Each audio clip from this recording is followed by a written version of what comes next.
মা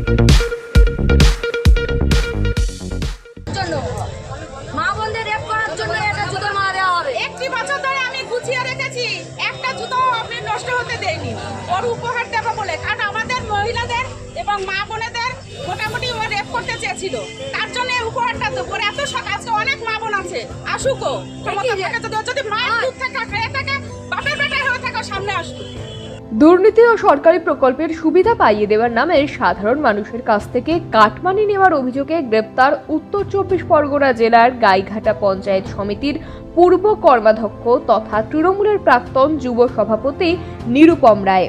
বিজেপি কর্মীদেরকে মারধর, হুমকি দেওয়ার অভিযোগ উঠেছে নিরুপমের বিরুদ্ধে। সরকার পরিবর্তন হওয়ার পরেই তার বিরুদ্ধে গাইঘাটা থানায় অভিযোগ দায়ের করা হয়। এরপর থেকে নিরুদ্দেশ ছিল নিরুপম রায়। পুলিশ দীর্ঘদিন ধরেই তাকে খুঁজছিল। অবশেষে গাইঘাটা থানার পুলিশ তাকে গ্রেপ্তার করে। সোমবার নিরুপম রায়কে গাইঘাটা থানা থেকে আদালতে নিয়ে যাওয়ার সময় তার উপর চড়াও হয় ক্ষিপ্ত জনতা।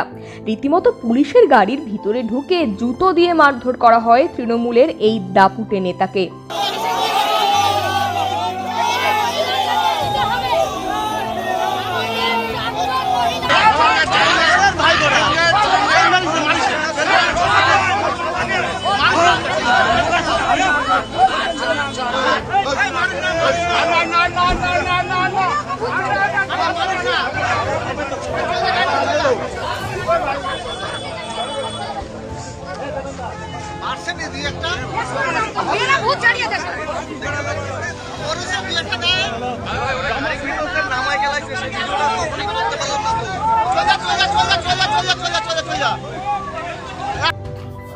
কি বলবেন, আপনাকে অ্যারেস্ট নিয়ে কি বলবেন?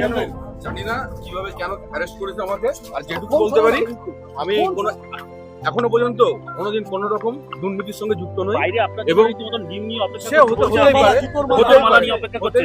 সোমবার ধৃত নিরুপম রায়কে বনগাঁ মহকুমা আদালতে তোলা হয়।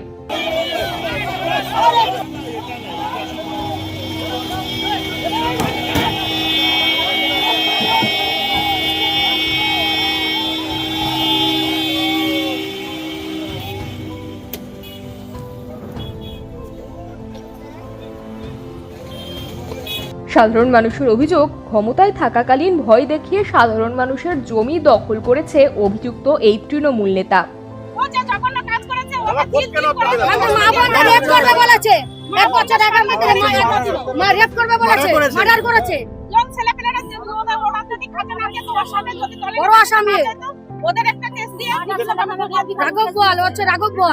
নিরুপমের বিরুদ্ধে আমাদের একটা প্রতিবাদ জানানো বা ফাঁসির দাবিতে আমরা এসেছি, এবং কারণ হচ্ছে আমাদের ওখানে কানন রায় আমাদের যে কর্মী ছিলেন তাকে মার্ডার করেছিল সমীর মল্লিককে দিয়ে। সেই প্রতিবাদে আমরা আরো বেশি এসেছি। জুতো মালা বরাবর ডিম থেরাপি করবো, সবই হবে, ওর সব রকম হবে। ফাঁসির দাবি আমরা চাই, যাতে ওর ফাঁসিটা হয় তাড়াতাড়ি। অনেক সহ্য করেছি, 3টে বছর আমরা সহ্য করছি। ফাঁসি হয়, আজ 2 থেকে 2.5 বছর আমরা অতিষ্ঠ হয়ে যাচ্ছি। এলাকার লোক 9টা ছেলের নামে কেস দিয়েছে, বিনা কারণে 9টা ছেলের নামে কেস দিয়েছে। ও মার্ডার করে, ও জঙ্গি বাহিনী। ব্যুরো রিপোর্ট, সময় বার্তা ডিজিটাল।